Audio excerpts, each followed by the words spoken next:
Hello friends, ಇವತ್ತಿನ ವಿಡಿಯೋದಲ್ಲಿ ನಾನು ಮನಿ ಪ್ಲಾಂಟ್ ಬಗ್ಗೆ ಡೀಟೇಲ್ ಆಗಿ ಹೇಳ್ತಾ ಇದ್ದೀನಿ. ಇದರಲ್ಲಿ 2 ಪಾರ್ಟ್ ಮಾಡಿದ್ದೀನಿ. ಒಂದು ಪಾರ್ಟಲ್ಲಿ ಮನಿ ಪ್ಲಾಂಟ್ನ ಹೇಗೆ ಬೆಳೆಸೋದು, ಯಾವ್ಯಾವ ವೆರೈಟೀಸ್ ಇದೆ ಅಂತ ಹೇಳ್ತೀನಿ. ಇನ್ನೊಂದು ಪಾರ್ಟಲ್ಲಿ ಮನಿ ಪ್ಲಾಂಟ್ಗೆ ನಾವು ಸಪೋರ್ಟ್ನ ಹೇಗೆ ಕೊಡೋದು, ನರ್ಸರಿಯಲ್ಲಿ ಈ ರೀತಿ ಮಾಸ್ ಸ್ಟಿಕ್ ಸಿಗುತ್ತಲ್ಲ, ಇದೇ ರೀತಿ ನಾವು ಮನೆಯಲ್ಲೇ ವೇಸ್ಟ್ ಮೆಟೀರಿಯಲಿಂದ ಹೇಗೆ ಮಾಡ್ಕೋಬೋದು ಅಂತ ತೋರಿಸ್ತೀನಿ.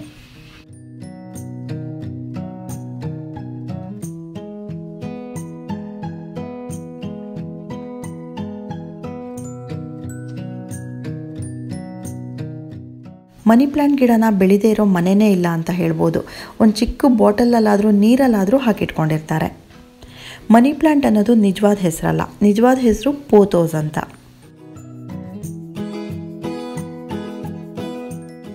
ಈ ಗಿಡ ಏರ್ ಪ್ಯೂರಿಫೈ ಮಾಡುತ್ತೆ, ಟಾಕ್ಸಿನ್ನ ಹೊರಗಡೆ ಹಾಕುತ್ತೆ. ಈ ಮನಿ ಪ್ಲಾಂಟ್ ಬೆಳೆಯೋದ್ರಿಂದ ಮನೆಯವರೆಲ್ಲರೂ ಹೆಲ್ದಿಯಾಗಿರ್ಬೋದು. ಹೆಲ್ತ್ ಈಸ್ ವೆಲ್ತ್ ಅಂತಾರೆ. ಆ ವೆಲ್ತ್ ಅನ್ನೋ ವರ್ಡಿಂದನೇ ಇದಕ್ಕೆ ಮನಿ ಪ್ಲಾಂಟ್ ಅಂತ ಬಂದಿರ್ಬೋದು ಅಂತ ಅನಿಸುತ್ತೆ. ತುಂಬ ಹಿಂದೆಯಿಂದನೇ ಇದಕ್ಕೆ ಮನಿ ಪ್ಲಾಂಟ್ ಅಂತಲೇ ಕರೆಯೋದು.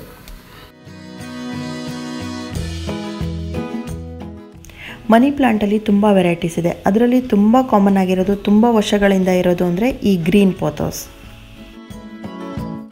ಈ ವೆರೈಟಿಯಲ್ಲಿ ಗ್ರೀನ್ ಜಾಸ್ತಿ ಇರುತ್ತೆ, ಕ್ರೀಮ್ ಅಥವಾ ವೈಟ್ ಸ್ವಲ್ಪ ಕಡಿಮೆ ಇರುತ್ತೆ. ವೇರಿಗೇಷನ್ ಅಂತ ಹೇಳ್ತಾರೆ. ವೇರಿಗೇಷನ್ ಅಂದರೆ ಒಂದು ಎಲೆಯಲ್ಲೇ ಡಿಫ್ರೆಂಟ್ ಕಲರ್ಸ್ ಇದ್ದರೆ ಅದನ್ನು ವೇರಿಗೇಷನ್ ಅಂತಾರೆ. ಹೆಚ್ಚಿನ ಮನಿ ಪ್ಲಾಂಟ್ಸ್ ಎಲ್ಲ ವೇರಿಗೇಷನಲ್ಲಿ ಬರುತ್ತೆ, ಆದರೆ ಈ ಮನಿ ಪ್ಲಾಂಟ್ ಮಾತ್ರ ಒಂದೇ ಕಲರ್ ಇರುತ್ತೆ, ನಿಯಾನ್ ಕಲರ್ ಅಂತ ಹೇಳ್ತಾರೆ ಇದಕ್ಕೆ. ಇದರಲ್ಲಿ ವೇರಿಗೇಷನ್ ಇರಲ್ಲ. ಇದನ್ನು ನಾನು ಹೊಸದಾಗಿ ತಂದಿರೋದು, ಅದನ್ನಿನ್ನೂ ರೀಪಾಟ್ ಮಾಡಿಲ್ಲ. ಇದು 3ನೇ ವೆರೈಟಿ. ಇದನ್ನು ಆ್ಯಂಡ್ ಜಾಯ್ ಪೋಥೋಸ್ ಅಂತ ಹೇಳ್ತಾರೆ. ಎಲೆ ಕಲರ್ ಅರ್ಧ ಗ್ರೀನ್ ಇದ್ದರೆ ಅರ್ಧ ವೈಟ್ ಇರುತ್ತೆ. ಇದು 4ನೇ ವೆರೈಟಿ. ಇದರ ಹೆಸರು ಮಾರ್ಬಲ್ ಕ್ವೀನ್ ಅಂತ. ಇದರಲ್ಲಿ ಗ್ರೀನ್ ತುಂಬ ಕಡಿಮೆ ಇರುತ್ತೆ, ವೈಟ್ ಮತ್ತು ಕ್ರೀಮ್ ಕಲರೇ ಜಾಸ್ತಿ ಇರುತ್ತೆ. ಇದರ ಎಲೆಗಳು ಬೇರೆ ಮನಿ ಪ್ಲಾಂಟ್ ಎಲೆಗಳಿಗಿಂತ ತುಂಬ ಅಗಲ ಇರುತ್ತೆ. ಈ ಮಾರ್ಬಲ್ ಕ್ವೀನ್ ಮನಿ ಪ್ಲಾಂಟ್ಗೆ ನ್ಯೂಟ್ರಿಷನ್ ಜಾಸ್ತಿ ಸಿಕ್ಕಿದ್ರೆ ಎಲೆಗಳು ಈ ರೀತಿ ಅಗಲ ಆಗುತ್ತೆ.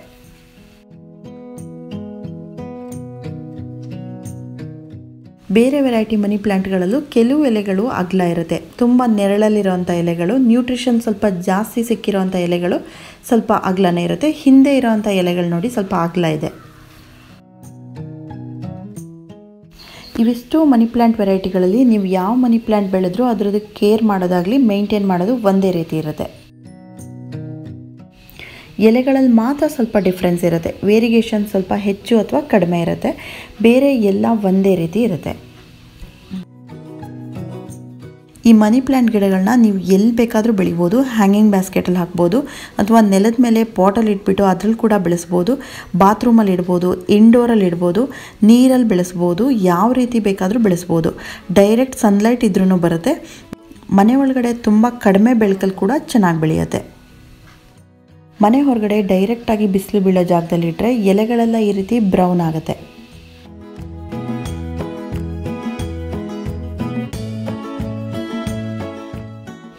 ನೆರಳು ಜಾಸ್ತಿ ಇರೋ ಕಡೆ ಆದರೆ ಎಲೆಗಳು ಈ ರೀತಿ ಗ್ರೀನ್ ಆಗಿ ಫ್ರೆಶ್ ಆಗಿರುತ್ತೆ.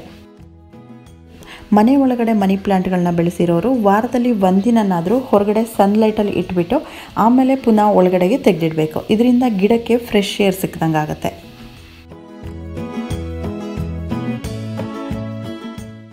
ಈ ಮನಿ ಪ್ಲಾಂಟಿಗೆ ನೀರು ಕೊಡಬೇಕಾದ್ರೆ ಮಾಸ್ ಸ್ಟಿಕ್ಕನ್ನ ಪೂರ್ತಿ ನೆನೆಸ್ಬಿಟ್ಟು ಕೊಡಬೇಕು. ಇಡೀ ಗಿಡಕ್ಕೇ ನೀರು ಕೊಡಬೇಕು. ಮೇಲಿಂದ ಕೆಳಗಡೆ ತನಕ ಪೂರ್ತಿ ಗಿಡಕ್ಕೆ ಕೊಡಬೇಕು. ಯಾಕಂದರೆ ಮನಿ ಪ್ಲಾಂಟಲ್ಲಿ ಪ್ರತಿ ಎಲೆ ಹಿಂದೆನೂ ಈ ರೀತಿ ಬೇರ್ಗಳಿರುತ್ತೆ. ಈ ಬೇರ್ಗಳಿಂದನೇ ಗಿಡಕ್ಕೆ ಆಹಾರ ಹೋಗ್ತಾ ಇರುತ್ತೆ. ಹಾಗಾಗಿ ನಾವು ಇಡೀ ಮಾಸ್ ಸ್ಟಿಕ್ಕನ್ನೇ ನೆನೆಸ್ಬೇಕು, ಅಂದರೆ ಇಡೀ ಗಿಡನೇ ನೆನೆಸ್ಬೇಕು. ಆವಾಗ ಗಿಡ ತುಂಬ ಹೆಲ್ದಿಯಾಗಿ ಚೆನ್ನಾಗಿ ಬರುತ್ತೆ.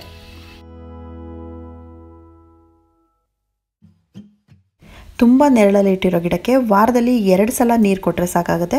ಮಣ್ಣು ಡ್ರೈ ಆದ ತಕ್ಷಣ ನೋಡಿಬಿಟ್ಟು ನೀರು ಹಾಕೋಬೇಕು. ಈ ಮನಿ ಪ್ಲಾಂಟ್ದು ಕಟಿಂಗ್ ತಗೋಬೇಕಾದ್ರೆ ಈ ಬೇರ್ಗಳನ್ನ ನೋಡ್ಕೊಂಡು ತಗೊಳ್ಳಿ. ಇದನ್ನು ಏರಿಯಲ್ ರೂಟ್ಸ್ ಅಂತಾರೆ. ಪ್ರತಿ ಎಲೆ ಹಿಂದೆನೂ ರೂಟ್ಸ್ ಇರೋದ್ರಿಂದ ನೀವು ಮಿನಿಮಮ್ 2 ರೂಟ್ಸ್ ಇರೋ ಅಂಥದ್ದಾದರೂ ನೋಡಿ ತಗೋಬೇಕು. ಈ ಮನಿ ಪ್ಲಾಂಟ್ ಗಿಡನ ತುಂಬ ಉದ್ದ ಬೆಳೆದಂಗೆ ನಾವು ಕಟ್ಟಿಂಗ್ ಮಾಡ್ತಾ ಹೋದರೆ ಗಿಡ ಕೆಳಗಡೆಯಿಂದ ಬುಷಿ ಆಗ್ತಾ ಬರುತ್ತೆ.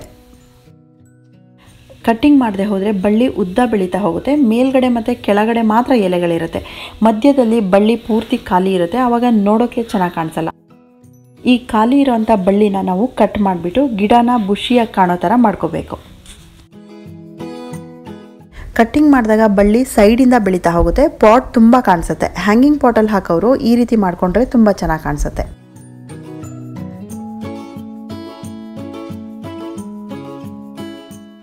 ನಿಮಗೆ ಈ ಮನಿ ಪ್ಲ್ಯಾಂಟ್ ಬಳ್ಳಿ ತುಂಬ ಬೇಗ ಬುಷಿಯಾಗಿ ಕಾಣಿಸ್ಬೇಕು ಅಂತಂದರೆ ಒಂದು ಪಾಟಲ್ಲಿ ಒಂದೇ ಕಟ್ಟಿಂಗ್ ಹಾಕಬಾರ್ದು, 3-4 ಕಟ್ಟಿಂಗ್ನ ಒಂದೇ ಪಾಟಲ್ಲಿ ಹಾಕಬೇಕು. ಅದು ಹೇಗೆ ಹಾಕೋದು ಅಂತ ತೋರಿಸ್ತೀನಿ ಇವಾಗ.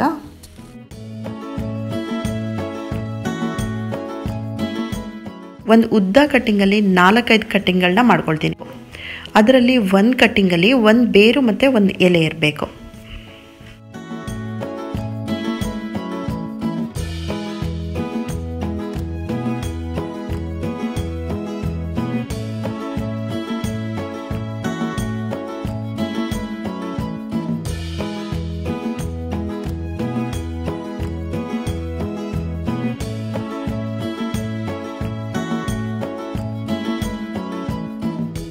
ಇದರಲ್ಲಿ ಬೇರು ಮತ್ತು ನಾವು ಕಟ್ಟಿಂಗ್ ತಗೊಂಡ್ವಲ್ಲ ಆ ಬಳ್ಳಿ ಆದಷ್ಟು ಮಣ್ಣೊಳಗೆ ಹೋಗಬೇಕು, ಅಲ್ಲಿಂದನೇ ಹೊಸ ರೂಟ್ಸ್ ಬರೋಕ್ಕೆ ಶುರುವಾಗುತ್ತೆ. ಇವಾಗ ನಾನು ತೊಗೊಂಡಿರೋದು ಒಂದೇ ಎಲೆ ಕಟ್ಟಿಂಗ್ ಆಗಿರೋದ್ರಿಂದ ಸ್ವಲ್ಪ ನಿಧಾನ ಆಗುತ್ತೆ ಬರೋದು. ನಿಮ್ಮ ಹತ್ರ ಮನಿ ಪ್ಲ್ಯಾಂಟ್ ಬಳ್ಳಿ ಜಾಸ್ತಿ ಇದ್ದರೆ ನೀವು ಇನ್ನೂ ಸ್ವಲ್ಪ ಉದ್ದ ಕಡ್ಡಿಗಳನ್ನ ತೊಗೋಬೋದು, ಆವಾಗ ತುಂಬ ಫಾಸ್ಟಾಗಿ ಬರುತ್ತೆ. ಪಾಟ್ ತುಂಬ ಬೇಗ ಹರಡಿಕೊಂಡು ಬುಷಿಯಾಗಿ ಕಾಣಿಸುತ್ತೆ.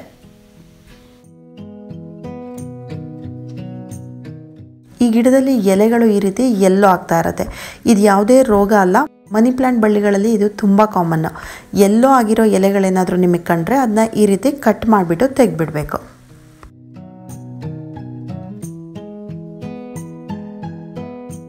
ತುಂಬ ಬಿಸಿಲು ಬೀಳೋ ಕಡೆ ಎಲೆಗಳು ಈ ರೀತಿ ಬ್ರೌನ್ ಆಗಿರುತ್ತೆ.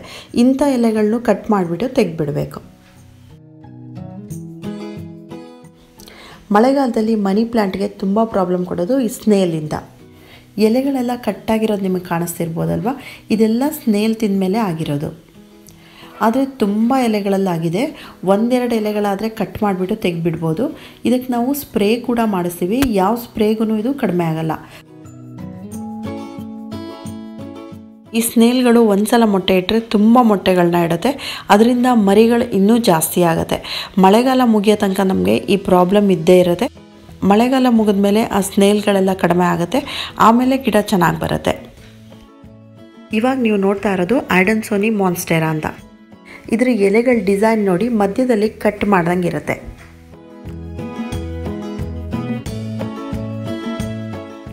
ಮನಿ ಪ್ಲ್ಯಾಂಟ್ನ ನಾವು ಯಾವ ರೀತಿ ಬೆಳೆಸ್ತೀವಿ, ಯಾವ ರೀತಿ ಕೇರ್ ತಗೊಳ್ತೀವಿ, ಅದೇ ರೀತಿ ಕೇರ್ ಈ ಗಿಡಕ್ಕೆ ಕೂಡ ತಗೋಬೇಕು.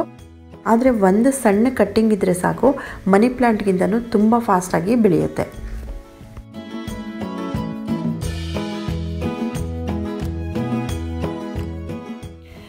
ಇದನ್ನು ಮಾಸ್ಟಿಕ್ಕಲ್ಲಿ ಕೂಡ ಬೆಳೆಸ್ಬೋದು, ಹ್ಯಾಂಗಿಂಗ್ ಪಾಟಲ್ಲಿ ಕೂಡ ಬೆಳೆಸ್ಬೋದು. ಮನಿ ಪ್ಲ್ಯಾಂಟ್ ಥರನೇ ಕೇರ್ ತಗೊಳ್ಳೋದ್ರಿಂದ ಅದ್ರ ಜೊತೆನೇ ಇಟ್ಟಿದ್ದೀನಿ.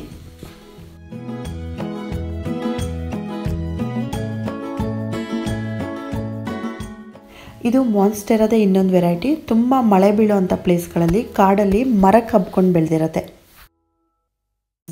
ಮರದಲ್ಲಿ ಹಬ್ಕೊಂಡು ಬೆಳೆದಿರೋ ಬಳ್ಳಿಯಲ್ಲಿ ಇದ್ರ ಎಲೆಗಳು ತುಂಬ ದೊಡ್ಡದಾಗಿರುತ್ತೆ.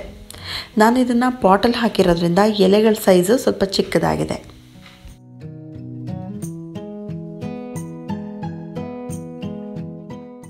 ಮನೆ ಒಳಗಡೆ ನೀರಲ್ಲಿ ಬೆಳೆಸೋ ಮನಿ ಪ್ಲ್ಯಾಂಟ್ಗೆ ಅದರಲ್ಲಿ ಬೇರು ಬರೋವರೆಗೆ 3 ದಿನಕ್ಕೊಂದ್ಸಲ ನೀರು ಚೇಂಜ್ ಮಾಡಬೇಕು. ಒಂದು ಸಲ ಬೇರುಗಳು ಚೆನ್ನಾಗಿ ಬಂದಮೇಲೆ ವಾರದಲ್ಲಿ 1 ಸಲ ನೀರು ಚೇಂಜ್ ಮಾಡಿದರೆ ಸಾಕು.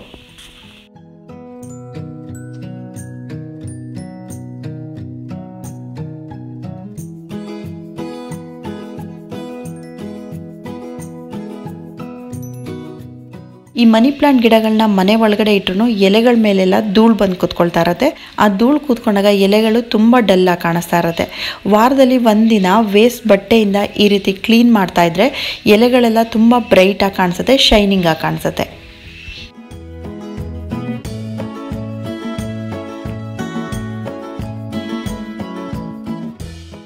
ಸೊ ಫ್ರೆಂಡ್ಸ್, ಈ ಮನಿ ಪ್ಲ್ಯಾಂಟ್ ಬಗ್ಗೆ ಇನ್ನೊಂದಷ್ಟು ವಿಷಯಗಳನ್ನ ನೆಕ್ಸ್ಟ್ ವೀಡಿಯೋದಲ್ಲಿ ಹೇಳ್ತೀನಿ.